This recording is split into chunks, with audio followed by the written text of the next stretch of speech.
Let me start this review with an interesting fact. Compact sedans or sub-4 meter sedans make up as much as 80% of entry-level mid-size sedan sales in India. What makes that fact even more interesting is that the bulk of those sales come from just two models, the Maruti Swift Dzire and the Honda Amaze. But Hyundai has entered the fray with the new Xcent. No, this car has absolutely nothing to do with the old Xcent. It's an all-new car, it's based on the Grand i10, it's available with petrol and diesel engine options, and in true Hyundai fashion, it's well priced too. Certainly sounds interesting. Let's see if it ticks all the right boxes. You can't think of the Xcent as anything but a Grand i10 sedan.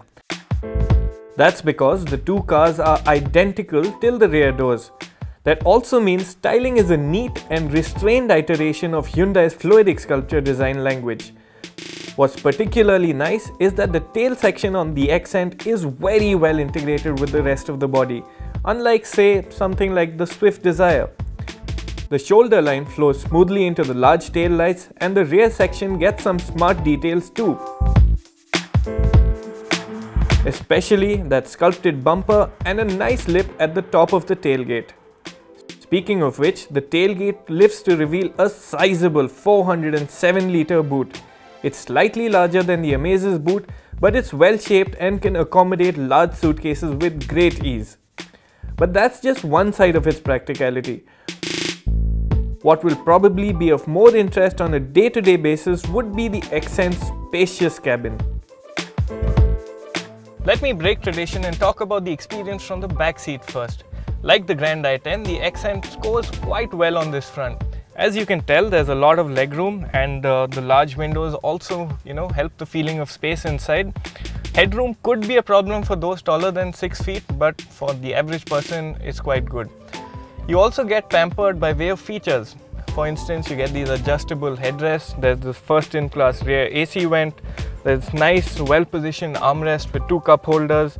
There's also a bottle holder on each of the doors. But if there was a complaint, I'd say that the Xcent's cabin isn't really wide enough to seat 3 in comfort, but I think on short journeys you wouldn't have too much of a problem. Up front, anyone familiar with the Grand i10 will feel just at home. The supportive seats and dashboard are a carryover from the hatchback. Quality levels are very good too. One change people will take kindly to is the inclusion of automatic climate control. In fact, the Xcent gives you lots of features to play with, at least in top spec SX trim. You get steering mounted audio controls, Bluetooth telephony, 1 GB of onboard music storage, an electrochromic mirror, reverse camera, push to start, the works. Sadly, ABS is only an optional extra and even airbags are available only on the top version.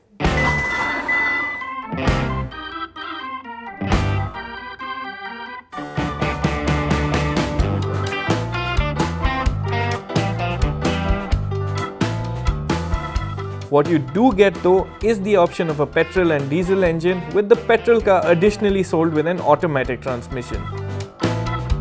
I'm driving the Xcent diesel and it uses the same diesel engine as the Grand i10. So it's got a 1.1 litre CRDI motor.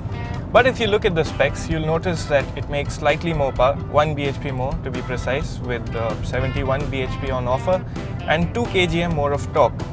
But the thing is, the Xcent doesn't really feel very quick off the blocks or say responsive as the Amaze diesel. It also lacks the punch we've come to like from the Swift Desire's diesel engine. Where the Xcent motor does feel very good is in the mid-range. It can cruise effortlessly and you have adequate power to overtake, at least on the highway. Thereafter, there's really no point revving the engine to the red line because power flattens out. As for refinement, there is a lot of patter from the diesel engine, but it's still not as vocal as the Honda Amaze's diesel motor. Hyundai's engineers have reworked the software on the diesel motor and have even tweaked the turbocharger. The result is a 13% increase in torque and, well, the car is a lot more drivable and even more efficient than the Grand i10 hatchback. Hyundai claims an ARAI tested mileage of 24.4 kilometers per litre. While that is still less than what you'd get on the Amaze, it's not a bad figure at all. What's also quite nice about the Xcent is that the steering weighs up adequately when you're driving fast. It doesn't have that disconnected feel that Hyundais were formerly known for, and that really adds a nice sense of security when you're at highway speeds. Other things to like about the Xcent include its low-speed ride and high-speed stability. Now the low-speed ride is good in the sense when you're going over potholes, say at typical city speed, you'll find the suspension very absorbent. And what's also nice is the suspension is very quiet, you can't really hear it at work. As for high-speed stability, what's nice is that the car doesn't move around much. I mean, this is a small car at the end of the day, and it doesn't get ruffled by crosswinds.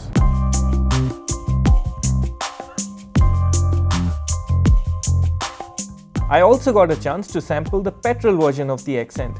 Once again, its 1.2-litre 82 bhp engine is shared with the Grand i10. It's a pretty high-tech motor with variable valve timing and drive-by-wire. It's quite impressive to drive too. Now, the petrol engine on the Xcent makes about 82 bhp, which puts it at a slight power disadvantage compared to the Honda Amaze's petrol engine. But still, this is a very responsive motor and there's lots of pep, especially when you're driving at typical city speeds. Refinement levels are also very good, which is always welcome. And what you'd also like is the smooth shifting gearbox. What's more, the clutch is also very light and takes much stress out of city driving. For those who want to do away with the bother of the clutch altogether, the petrol Xcent is also available with a 4-speed automatic. Sadly, Hyundai didn't have a test car for us to try on the launch drive. But driving within city confines, we did like the Xcent for its easy to drive character. So that's the Hyundai Xcent for you.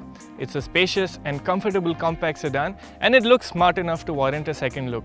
It's also got plenty of features, and the engines don't disappoint either.